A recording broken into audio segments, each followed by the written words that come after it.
Good afternoon to my dear students. आज के class में हम chemical properties of alkaline earth metals पढ़ेंगे। क्योंकि इससे पहले मैंने वीडियो प्रिपेयर किया था बट अनलकीली डिलीट हो गया बेटा, सॉरी फॉर दैट, लेट हो रहा है। बट हमने आपको इम्पोर्टेंस कंपाउंड का वीडियो बना करके some importance compound of alkaline earth metals आपको पहले से ही सेंड कर रखा है, तो आप उसको देखिएगा, नोट्स प्रिपेयर करिएगा और उससे रिलेटेड जो क्वेश्चन है एक्सरसाइज में उसको सॉल्व करिएगा। तो हम बात करेंगे एल्कलाइन अर्थ मेटल्स का केमिकल प्रॉपर्टीज। क्या बेटा? Chemical properties. किसकी बात करेंगे? केमिकल प्रॉपर्टीज की बात करेंगे। किसका? एल्कलाइन अर्थ मेटल्स की केमिकल प्रॉपर्टीज की बात करेंगे। ठीक है, तो फर्स्ट रिएक्शन हमारा क्या होगा बेटा? Reaction with oxygen, reaction with O2R oxygen.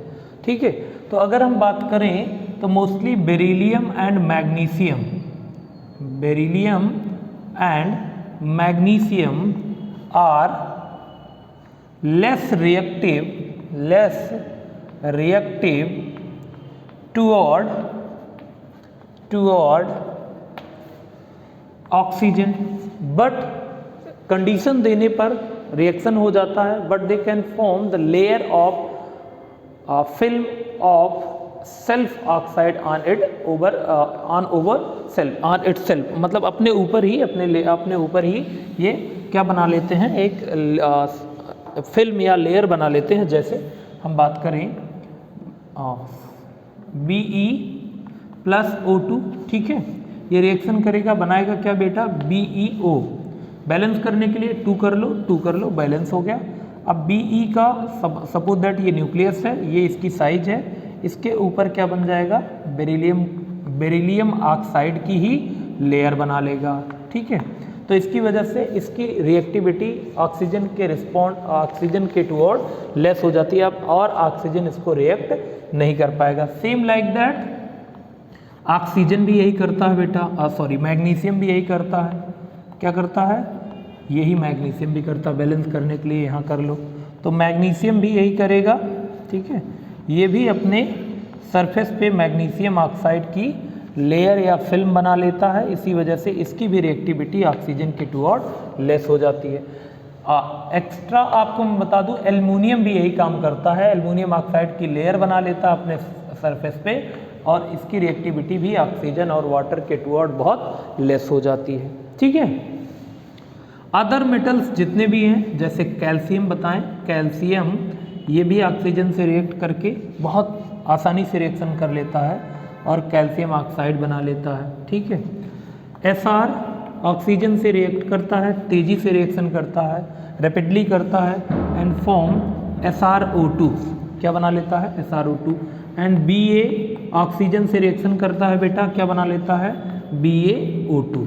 ठीक है, तो इसमें से इसका नेचर, ठीक है, कैसा होता है? कोवैलेंट नेचर होता है। कैसा होता है? कोवैलेंट नेचर होता है, और इसका नेचर एम्फोटेरिक भी होता है। कैसा होता है? Amphoteric nature. बात समझ में आ रहा है? कोवैलेंट का मतलब जिसमें आयनिक नेचर ना हो, एम्फोटेरिक नेचर का मतलब जो एसिड और बेस दोनों की तरह बिहेव करे, जो दोनों की तरह बिहेव करता है, means BeO act as acid as well as base, तो इसे कहते हैं एम्फोटेरिक नेचर। ठीक है, अगर हम बेसिक नेचर की बात करें तो basic nature increases down the group. ठीक है, अगर डाउन द ग्रुप आप मूव करेंगे तो बेसिक नेचर इंक्रीज करेगा। और एक चीज इंक्रीज करता है, फॉर्मेशन ऑफ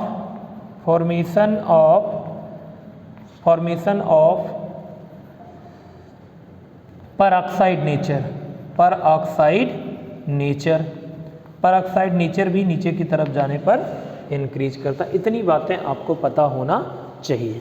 ठीक है, कोई प्रॉब्लम किसी को? तो ये बात आपको पता होना चाहिए। ठीक है, और एक कंडीशन और मैं आपको बता दूं, चलिए, अगर हमें कैल्शियम का सुपर ऑक्साइड बनाना है तो इसके लिए एक स्पेशल तरीका है। स्पेशल रिएक्शन होता है CaOH का होल ट्वाइस ले ले बेटा और H2O2 के साथ ट्रीट कर दें तो ये बना लेगा CaO2 प्लस 2H2O। ठीक है, ये रिएक्शन आपको पता होना चाहिए। तो अगर आपसे कभी कैल्शियम सुपर, लेकिन बेरिलियम और मैग्नीशियम कभी भी पेरोक्साइड नहीं फॉर्म करते हैं, only Sr, Ba and sometime also Ca can form peroxide of itself. अपने आप का केवल कौन सा पेरोक्साइड बनाते हैं। इस ग्रुप का कोई भी मेंबर सुपर ऑक्साइड नहीं फॉर्म करता है। ठीक है, अल्कली में जाएंगे तो वहाँ पे सुपर ऑक्साइड भी फॉर्म होता है। कोई problem? Next reaction with N2 कर लो। All alkaline earth metals AEMS, मतलब हमने बोला था शार्ट में लिखने के लिए, all alkaline earth metals can react with N2 directly. ठीक है बेटा, डायरेक्टली रिएक्ट करता है और क्या बनाएगा, formed metal nitride, metal nitride. ठीक है बेटा, जैसे M plus N2 form M3N2। ठीक है, इसको बैलेंस करने के लिए यहाँ 3 कर लो। यहाँ पे M +2 स्टेट में होता है और N in the form of -3। ठीक है, अब अगर किसी भी मेटल नाइट्राइड का H2O के साथ रिएक्शन कराओगे तो ये अमोनिया गैस फॉर्म करेगा। क्या बनाएगा बेटा, अमोनिया गैस फॉर्म करेगा और मेटल का ही हाइड्रोक्साइड फॉर्म कर लेगा। ठीक है, तो बैलेंस करने के लिए यहाँ 2 राइट कर दो, यहाँ पे 3 राइट कर दो, यहाँ 6H2O राइट कर दो। इसी को मैं आपको बता रहा हूँ कैसे ये रिएक्शन होता है। ये सारी चीज़ें मैं आपको बताने की पूरी कोशिश करूँगा। ठीक है, जैसे सपोज दैट Mg में ले लेता हूँ, Mg3N2। ठीक है, हमने बोला N किस फॉर्म में रहता है बेटा, -3 फॉर्म में। आपको इस तरह से 2 हैं, 2 N है, हमें 3 को ये 3 - 6 माइनस हो रहा है। ओवरऑल कितने हाइड्रोजन चाहिए, 6 प्लस हाइड्रोजन चाहिए। तो 6H मॉलिक्यूल हमने HOH ले लिया, 6 टाइम HOH, 6 टाइम HOH, मतलब ये 3 मॉलिक्यूल ऑफ वाटर हो गए। यहाँ भी 3 मॉलिक्यूल ऑफ वाटर ले लो, 3 मॉलिक्यूल ऑफ वाटर। मतलब याद करने के लिए मैं बता रहा हूँ, ऐसा रिएक्शन होता नहीं। अब इससे रिएक्शन अगर करा दें, यहाँ से बाइफरकेट कर दें, तो ये बताओ क्या बन जाएगा, 2NH3 बन जाएगा कि नहीं बेटा। ठीक है, और अभी Mg के ऊपर कितना प्लस पॉजिटिव चार्ज होता है, 2। कितने हैं बेटा, 3 Mg हैं, तो 3 2 जा 6। इसके पास कितने OH आने चाहिए, 6 OH आने चाहिए। तो 6 OH हमारे पास बचा भी है, रिमेन 6 OH है। तो प्लस यहाँ क्या बन जाएगा, 3 MgOH का होल ट्वाइस करेंगे, 2 3 जा 6 OH। Mg का भी बैलेंस ही सेटिस्फाई हो गया, OH का भी, H का भी, N का भी। तो ओवरऑल यही रिएक्शन होता है जब हम मेटल नाइट्राइड को किसके साथ ट्रीट करते हैं, H2O के साथ ट्रीट करते हैं तब। कोई प्रॉब्लम किसी को? चलिए next, reaction with water. Reaction with water, reaction with H2O। अगर H2O के साथ रिएक्शन करते हैं बेटा, तो बेरिलियम और मैग्नीशियम सिंपली रिएक्शन नहीं करते हैं। इसके लिए हमें स्टीम चाहिए, स्टीम चाहिए, और इसके लिए हॉट वाटर चाहिए। अगर ये स्टीम से रिएक्शन करेगा तो बना लेगा BeO + H2। ठीक है बेटा, और यहाँ पे ये बना लेगा क्या, MgO + H2। ठीक है, ये दोनों एक्सोथर्मिक रिएक्शन होते हैं। क्या होते हैं, एक्सोथर्मिक रिएक्शन, मतलब एनर्जी रिलीज होती है। जब ये रिएक्शन होता है तो एक्सोथर्मिक रिएक्शन और एनर्जी रिलीज होती है। अदरवाइज हम Mg को अगर normal H2O means cold H2O के साथ करें, कोल्ड H2O के साथ, तो ये बना लेता है मेटल Mg का हाइड्रोक्साइड प्लस हाइड्रोजन गैस। ठीक है, ये भी बात आपको कंसीडर करना होगा। अदर कोई भी मेटल ले लें हम, H2O के साथ नॉर्मल कंडीशन में मेटल हाइड्रोक्साइड देंगे बेटा और हाइड्रोजन गैस देंगे। ठीक है, क्या देंगे? मेटल हाइड्रोक्साइड और हाइड्रोजन गैस देंगे। इतनी बात आपको समझ में आना चाहिए। चलिए नाउ अब हम मेटल हाइड्रोक्साइड की कुछ प्रॉपर्टीज डिस्कस कर लेते हैं। मेटल हाइड्रोक्साइड की कुछ प्रॉपर्टी डिस्कस कर लेते हैं। BeOH का होल ट्वाइस, MgOH का होल ट्वाइस, CaOH का होल ट्वाइस, SrOH का होल ट्वाइस, BaOH का होल ट्वाइस। ठीक है, टॉप टू बॉटम जाने पर basic nature, basic nature, basicity and solubility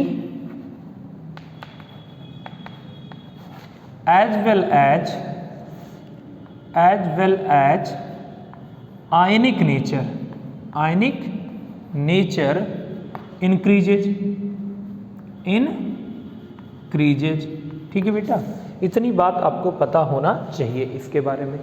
अब यहाँ आ जाए, ये BeO2 BeOH का होल ट्वाइस एम्फोटेरिक नेचर होता है। कैसा होता है? एम्फोटेरिक नेचर का, एम्फोटेरिक नेचर होता है। एम्फोटेरिक नेचर के साथ साथ कोवैलेंट नेचर भी शो करता है, कोवैलेंट नेचर भी शो करता है। ठीक है बेटा, तो ये बातें आपको पता होना चाहिए। एम्फोटेरिक नेचर जो एसिड और बेस दोनों की टेंडेंसी शो करे, मतलब एसिड से भी रिएक्ट कर ले और बेस से भी रिएक्ट कर ले। ओवरऑल अगर हम बात करें तो basicity and solubility as well as ionic character top to bottom जाने पर इंक्रीज करता है। मतलब सबसे लेसर बेस कौन होगा? BeH2। अगर रिस्पेक्टिव हम बात करें MOH आप जानते हैं is more and more stronger than MOH2, मतलब alkaline hydroxide higher are stronger basic character than basic character than alkaline earth metal hydroxides. ठीक है, मतलब इसके रिस्पेक्ट में ये वीक बेस होते हैं। बट अगर डाउन टू द ग्रुप हम बात करें तो बेसिसिटी इंक्रीज करता है। ठीक है, इतनी बात आपको पता होना चाहिए। कोई प्रॉब्लम किसी को बेसिक कैरेक्टर से रिलेटेड इतनी बात, कोई प्रॉब्लम हो तो बताइए। ठीक है, चलिए नेक्स्ट हम बात करेंगे बेटा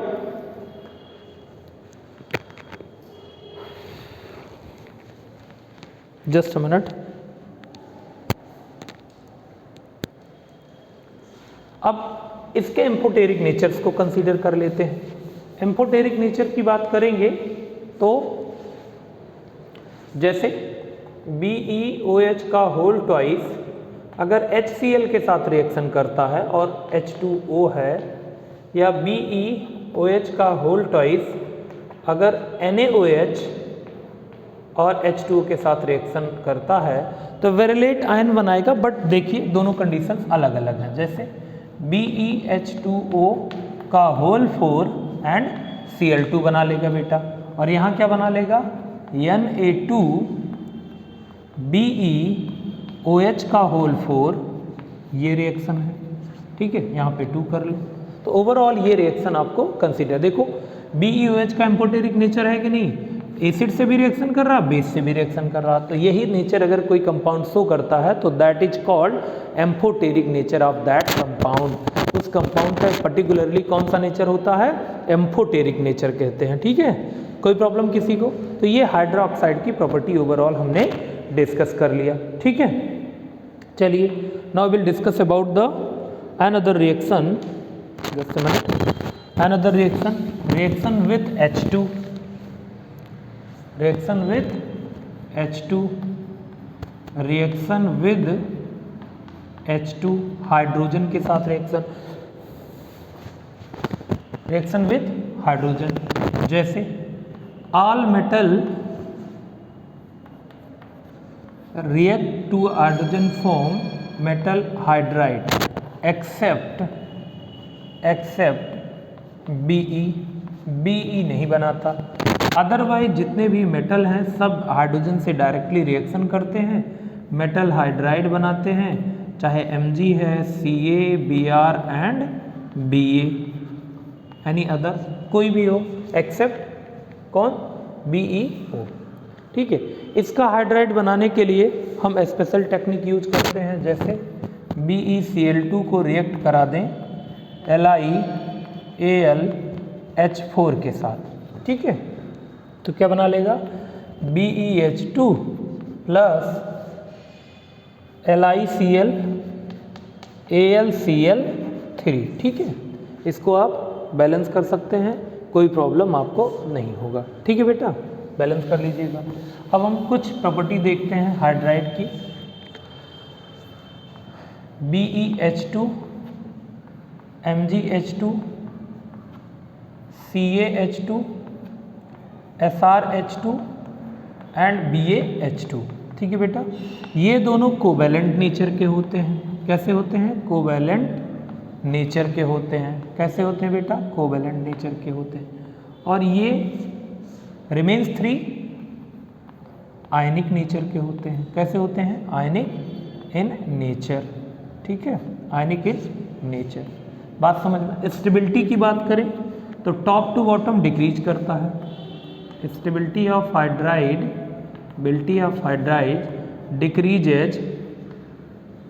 डिक्रीजेज टॉप टू बॉटम। ठीक है बेटा, top to bottom stability decrease होती है। एक चीज़ और आपको ध्यान रखना है, इसे पर्टिकुलरली इसे हाइड्रोलिथ बोलते हैं। क्या बोलते हैं बेटा, हाइड्रोलिथ बोलते हैं, क्योंकि ये हाइड्रोजन जनरेट करता है। जनरेट का मतलब अच्छा प्रोड्यूस करता। जब इसे हीट करेंगे तो हाइड्रोजन और कैल्शियम बनेगा, तो इसीलिए हाइड्रोलिथ इसको बोलते हैं। इतनी बातें आपको कंसीडर करने की ज़रूरत है। ठीक है, इवन उसके अलावा कुछ और बात हम डिस्कस कर लेते हैं हाइड्राइड से related. Just listen to me carefully. अगर मेटल हाइड्राइड को बेटा H2O के साथ ट्रीट करें ना, तो मेटल हाइड्रोक्साइड बन जाएगा, मेटल हाइड्रोक्साइड बन जाता है और हाइड्रोजन गैस रिलीज हो जाती है। और अगर मेटल हाइड्राइड को इलेक्ट्रोलिसिस करें या लाइसिस करें, तो एट कैथोड क्या मिलेगा बेटा, M2 प्लस 2 इलेक्ट्रॉन्स गेन करेगा और मेटल सॉलिड देगा। कैथोड पर क्या मिलेगा बेटा, सॉलिड मेटल मिलेगा। And at anode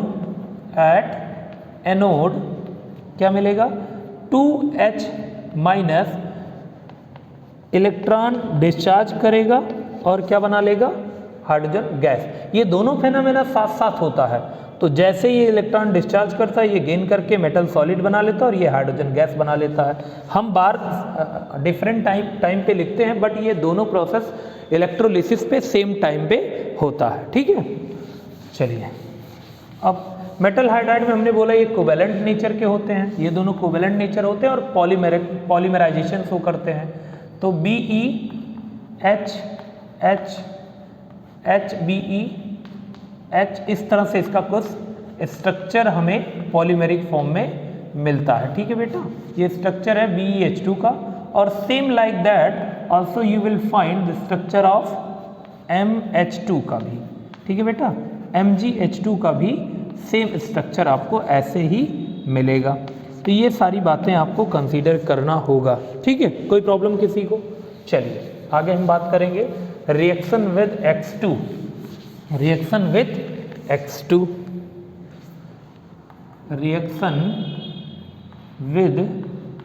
X2। X2 means X आप जानते हैं, fluorine, chlorine, bromine and iodine. इतनी बातें आप समझते हैं। तो all metals can react directly with X2 form MX2। ठीक है, मतलब कुछ भी एक्सेप्ट, हर बार एक्सेप्ट एम्फोटेरिक, कोवैलेंट, ये थोड़ा सा एक्सेप्ट Be। ठीक है, तो Be को कैसे करते हैं बेटा, Be बनाने के लिए कुछ टेक्निक्स होती हैं। COC प्लस Cl2, ये रिएक्शन करा दोगे तो BeCl2 बन जाएगा, plus carbon monoxide gas form हो जाएगा। इतनी बात आपको समझना है। चलिए मेटल हाइड्रोक्साइड लिखते हैं, उसके बारे में उसके कुछ प्रॉपर्टीज देखते हैं। चलिए BeCl2 इंटू 4H2O, ठीक है, MgCl2 इंटू XH2O। अब आपको अभी बता रहे हैं X is equal to 6R8, मतलब 8 भी हो सकता है 6 भी, CaCl2 6H2O into 6H2O, SrCl2 into 6H2O and BaCl2 into 2H2O, ठीक है। ये कैसा होगा?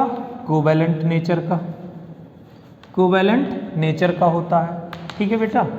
और ये अपने हायर टेंडेंसी ऑफ हाइड्रेशन, ये क्या होता है?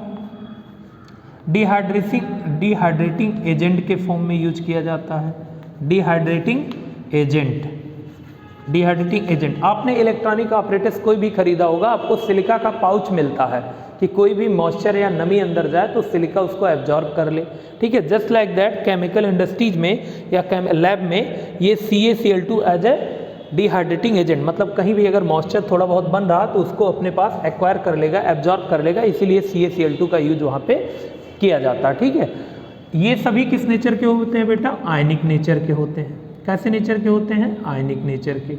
और ये होता है कैसा? कोवैलेंट नेचर का। कैसा होता है? कोवैलेंट नेचर का हमने मेंशन किया। तो ये कोवैलेंट नेचर का होता है तो पॉलीमेरिक फॉर्म में भी पाया जाता है।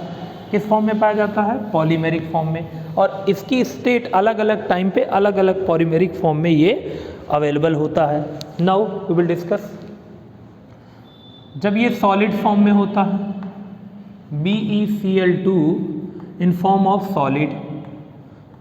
ऑफ सॉलिड अगर है तो इस तरह से कुछ बनाएगा, BeCl Cl BeCl Cl BeCl Cl BeCl Cl, देखो ऐसे, ठीक है। ये बनाया हमने ऐसा है इसलिए आपको थोड़ा सा लॉजिकली बात समझ में आए, ठीक है। यहाँ से ऐसे होगा, यहाँ से ऐसे होगा, फिर ऐसे बहुत, ठीक है, इस तरह से बनता रहेगा, ठीक है।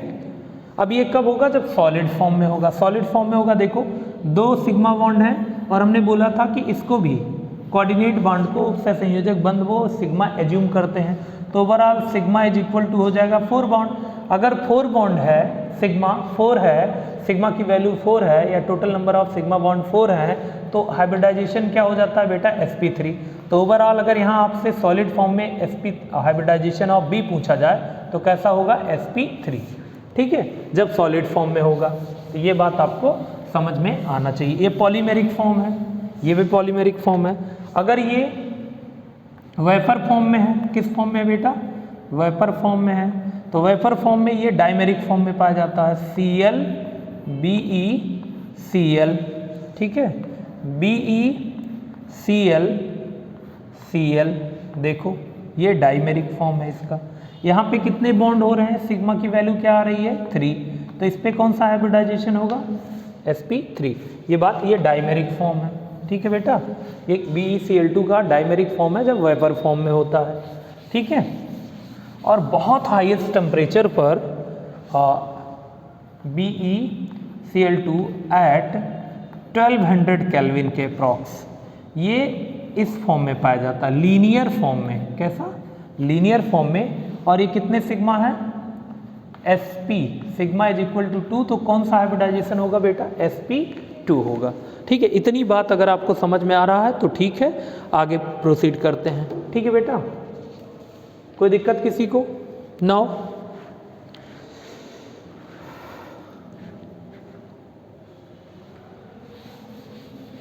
अगर हम इसकी बात करें टेम्परेचर इफेक्ट का, तो BeCl2 4H2O होता है। अगर इसको हीट करोगे ना बेटा तो ये बना लेगा BeCl2 into H2O plus 3H2O, ठीक है। अगर इसको और हीट करोगे तो ये बना लेगा BeOH और Cl। इतनी बात आपको कंसीडर करना है, कोई प्रॉब्लम किसी को? टेम्परेचर का इफेक्ट फॉर्म, किस फॉर्म में कैसे क्या होता है, ये सारी चीज़ें हमने आपसे डिस्कस कर लिया। Now we will discuss about reaction with ammonia. Reaction with ammonia NH3, लेकिन कैसे अमोनिया से? लिक्विड अमोनिया से। जो भी मेटल है लिक्विड अमोनिया से रिएक्शन करेगा, क्या बना लेगा बेटा? यहाँ पे 1 मिनट आपको थोड़ा सा कंसीडर, XY के फॉर्म में अमोनिया लेना है, ठीक है बेटा? क्या करेंगे? MnH3 का होल X कर दो, ओवरऑल 2+ राइट कर दें, और EnH3 का होल Y कर लो बेटा, ठीक है, और 2 माइनस कर लें। ये डीप ब्लू कलर का होता है। कैसा होता है बेटा? डीप ब्लू कलर का, डीप ब्लू कलर का होता है।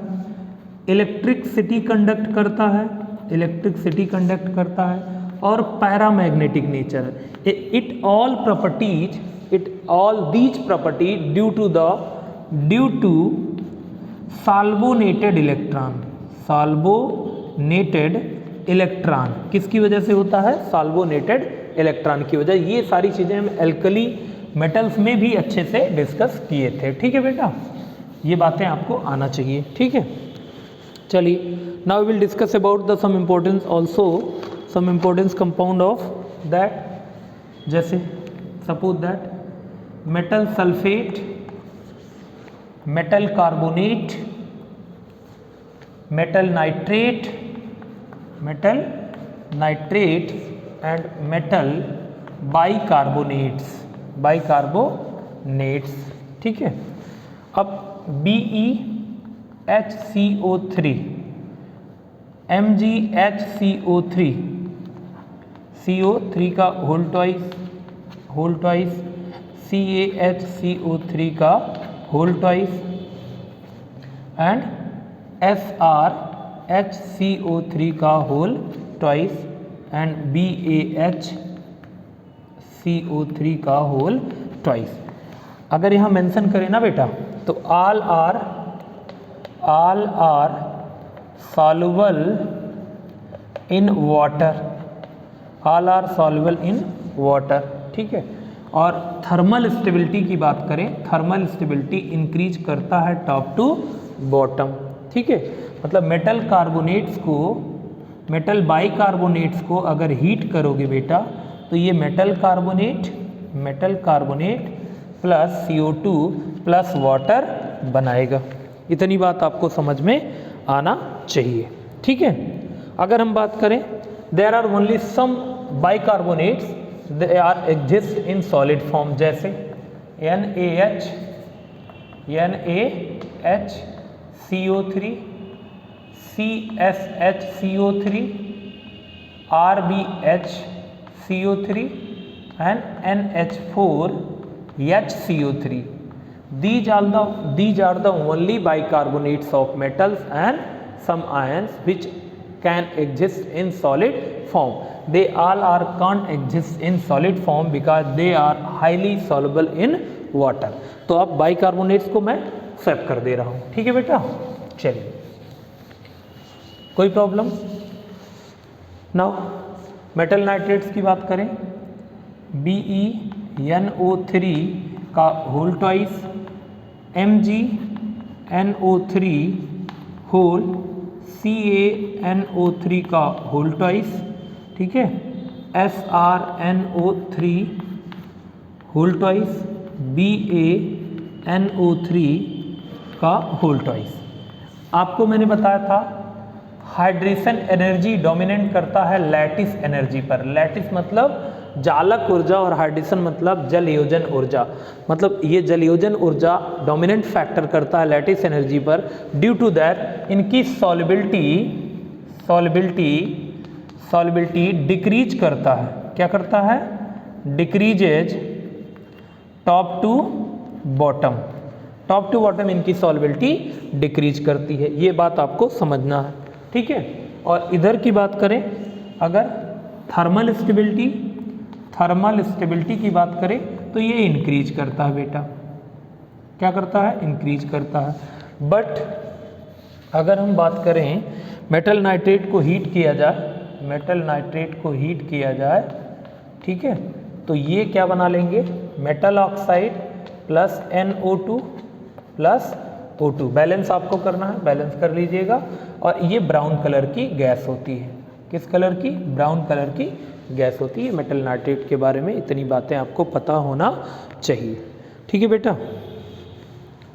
चलिए नाउ अब हम बात करते हैं, मतलब चाहे वो मेटल सल्फेट हो, मेटल कार्बोनेट हो, मेटल नाइट्रेट हो, मेटल बाइकार्बोनेट हो, all are thermally stable on moving top to bottom and all are less soluble on moving top to bottom। solubility decrease करती है top to bottom except bicarbonates। all bicarbonates of alkaline earth metals are highly soluble in water। सभी के सभी water में highly soluble है, ठीक है। अब मेटल कार्बोनेट्स की बात करें तो BeCO3, MgCO3, CaCO3, SrCO3, BaCO3। Thermal stability increase करता है, ठीक है। सॉल्युबिलिटी क्या करेगा बेटा, डिक्रीज करता है। सॉल्युबिलिटी क्या करेगा, डिक्रीज करता है। इतनी बात आपको कंसीडर करना है। अगर इन्हें हीट करें, मेटल कार्बोनेट्स को हीट करें तो metal oxide plus CO2 gas form करते हैं। ये बातें आपको पता होना चाहिए, ठीक है। चलिए नाउ अब एक हमारा टॉप पॉइंट्स बचा है मेटल सल्फेट, ठीक है।